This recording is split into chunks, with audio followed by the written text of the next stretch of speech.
Guys, kalian pernah lihat nggak sih jaring-jaring yang ada di topi tentara-tentara kayak gini? Sebenarnya fungsinya apaan sih? Jadi fungsinya itu ada dua. Yang pertama itu untuk mengurangi pantulan cahaya dari sinar matahari. Yang kedua adalah memudahkan ranting-ranting untuk dimasukin ke sela-selanya ini. Jadi untuk kamuflase itu gampang, contohnya kayak gini nih. Nah kayak gini nih, jadi daun-daun, ranting-ranting itu bisa dimasukin kayak gini. Jadi pas merayap kayak gitu dia dianggap kayak daun aja, bukan orang. Dan ini juga teknik yang dipakai oleh Korea Utara pada saat Perang Korea. Anak ini lupa nutup pintu rumah pas orang tuanya nggak ada. Dan kalian harus tebak siapa yang datang kayak gini, serem banget. Jadi kedua anak ini tuh ditinggalin sama orang tuanya di sebuah apartemen. Jadi mereka bosan, mereka main PS, terus main ayunan keluar, dan balik lagi nih ke apartemennya. Pas balik orang tuanya itu belum pulang, tapi kok ada baju yang bau banget. Terus pintu kamar mandi juga mendadak kekunci dari dalam. Padahal orang tuanya belum pulang, guys.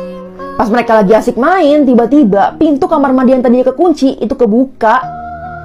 Dan kelihatan seseorang yang pelan-pelan keluar dari ruangan itu. Mereka gugup banget. Mereka akhirnya lari ke bagian balkon karena cowok ini tuh tiba-tiba ngedeketin mereka dan berusaha ngebuka pintu balkonnya. Mereka tahan sekuat tenaga kayak gini sampai akhirnya tuh cowok nyerah.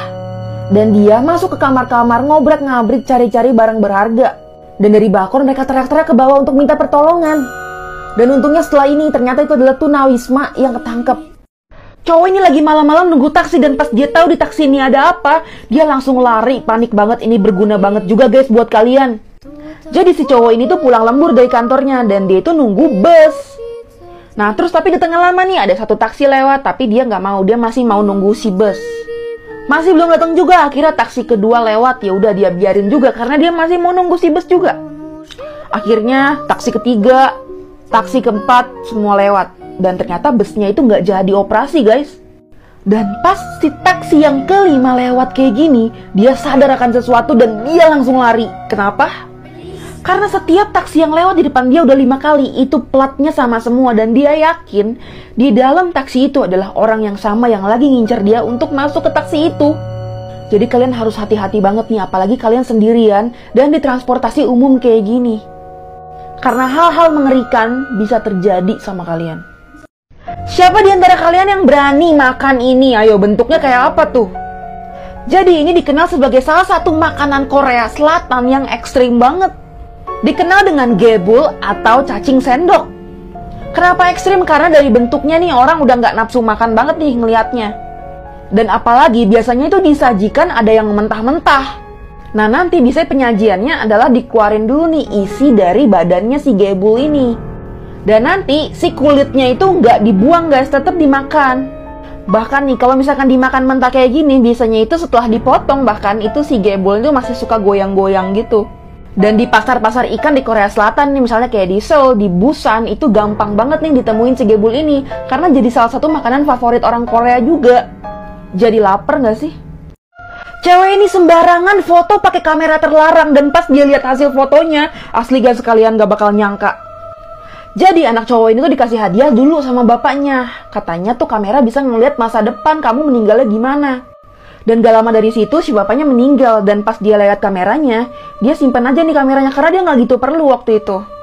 Sampai akhirnya dia kerja, hidup dan lain-lain. Akhirnya ketemu ceweknya dan ceweknya pas lagi bersih-bersih rumahnya nemu kamera itu. Cowok ini tuh langsung bilang jangan foto pakai itu, tapi ceweknya maksa dan akhirnya dia beneran ambil fotonya pakai kamera itu. Dan pas diambil fotonya dia bener-bener kaget karena di situ foto dia itu berdarah-darah guys. Semenjak itu ceweknya panik kabur dan gak lama dari sini dia meninggal. Dan apa yang diprediksi sama foto itu bener semua. Dan si cowok baru sadar kalau orang lain di foto itu mukanya langsung tua aja kayak gitu, tapi dia enggak. Di foto ini dia tetap muda, yang artinya dia akan mati muda juga. Ini yang harus kalian lakuin kalau muka kalian itu disiram air keras sama orang. Semuanya ini harus dilakukan secara cepet banget, gak boleh buang-buang waktu. Hal yang paling penting buat dilakuin adalah mencuci muka dari korban. Pokoknya seluruh bagian tubuh yang kesiram sama air keras kayak gini. Dan yang harus diperhatikan adalah harus disiram dengan air yang bersih guys. Jangan air kotor sembarangan yang diambil. Karena air-air kotor itu akan nanti menyebabkan infeksi. Terus disiram sampai dengan rasa kebakarnya itu hilang. Dan yang gak kalah penting adalah melepaskan bagian-bagian misalkan anting, kalung, dan lain-lain yang bersifat metal. Karena benda-benda tersebut kan biasanya cair juga tuh dengan air keras. Nah, itu kan akan mengakibatkan yang lebih parah lagi nantinya. Dan jangan sembarangan kasih krim ke daerah yang terkena air keras itu.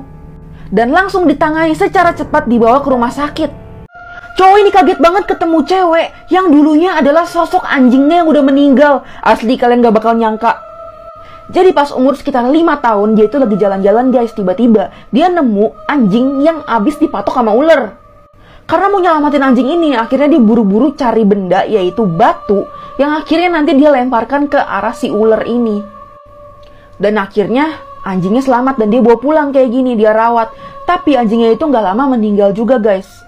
Karena udah kesakitan nih dipatok sama si ular tadi. Dan di sini dia sedih banget sampai kejadian itu tuh teringat sampai dia udah dewasa. Nah pas lagi di jalan tiba-tiba ada cewek nyamperin dia dan nanya, kamu percaya nggak ada reinkarnasi? Nih cowok bingung dong, maksudnya apa? Katanya, kamu inget saya nggak? Katanya. Nih cowok langsung keinget muka anjingnya dulu. Dan jangan-jangan ini reinkarnasi dari anjingnya dulu, dia bilang gitu. Dan akhirnya pas mereka menikah, dia meninggal. Kenapa? Karena itu adalah reinkarnasi ulernya, bukan anjingnya.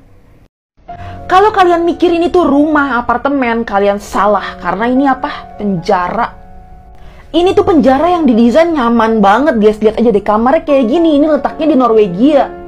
Segala jenis kriminal itu ada di sini, mulai dari yang ringan sampai yang paling berat juga ada. Dan mereka semua dilatih guys nih, ada yang dilatih jadi mekanik, ada yang dikerjain sebagai desain grafis kayak gini, macem-macem banget, ada yang jadi chef dan lain-lain. Jadi semua mereka itu diajarin skill-skill, jadi sewaktu-waktu kalau misalkan mereka keluar dari penjara, mereka itu jadi orang baik yang terlatih dan bisa bekerja. Bahkan di sini itu ada orang yang udah ngebunuh 77 orang, hukumannya cuma 20 tahun. Gak ada sama sekali hukuman mati, dan hukuman seumur hidup itu udah gak ada juga. Banyak banget sebenarnya yang setuju sama konsep kayak gini karena memanusiakan manusia, tapi banyak juga yang gak setuju. Karena ngerasa mereka itu bukan dihukum atas kesalahan yang mereka perbuat. Dan ada biayanya guys, 1,3 miliar setahun. Guys, nih orang loncat masuk ke dalam oven ini ngapain ya? Jadi dia itu bukan sembarangan masuk ke dalam oven kayak gini guys, ini tuh lagi buat roti. Jadi namanya itu shotispuri dan itu adalah roti tradisional Georgian. Nah caranya ini nih yang unik, yang ditempelin ke dalam oven dan ditunggu sampai matang kayak gini. Dan cara masukinnya juga kepala duluan kayak gitu guys, jadi harus ngegantung kayak gitu, ekstrim banget kan. Nama alatnya itu tonir dan itu adalah clay oven. Jadi nanti adonan atau doughnya ini bisa dengan gampangnya lengket di sini dan masukinnya itu harus ke dalam guys agar panasnya itu merata. Dan ownernya juga bilang dia itu nggak sembarangan ngambil karyawan guys, karena yang juga harus udah terlatih kayak gini. Dan kalau ada salah-salah teknik, itu bisa nggak jadi rotinya. Dan karena saking terkenal konsep ini, akhirnya roti ini tuh laku banget di Armenia. Kalau kalian perhatiin ini kayak foto biasa aja kan, orang-orang tersenyum. Tapi aslinya guys, asli ini bikin merinding parah. Jadi kakak beradik ini tuh adeknya baru dibeliin kamera yang bisa ngezoomnya jauh banget guys. Akhirnya mereka jalan-jalan nih ke gunung. Akhirnya saking excitednya adeknya tuh foto-foto segala sisi yang ada di pegunungan itu. Dan pas setelah di foto-foto kayak gini, kakaknya pengen lihat dong gambarnya kayak gimana aja. Akhirnya diliatin nih, tuh kan kameranya bagus, bisa ngezoom jauh-jauh kayak gini. Dan mereka tuh ngeliat satu foto yang kayak gini, orang lagi cocok tanam kayak gini. Terus mereka tuh di sini belum sadar ada keanehan di foto itu. Mereka tuh kayak, oh bagus ya. Terus pas dilihat itu fotonya di mana? Di ujung gunung situ guys, yang jauh banget. Pas dari sini mereka baru sadar kalau misalkan foto ini kalau perhatiin ya, itu kan letaknya jauh banget katanya di sini. Gimana caranya orang yang ada jauh di sana itu bisa ngelihat ke arah kamera yang ada di sini, sedangkan mereka itu jauh banget kan? Dan mereka itu semua senyum melihat ke arah kamera guys. Ini siapa?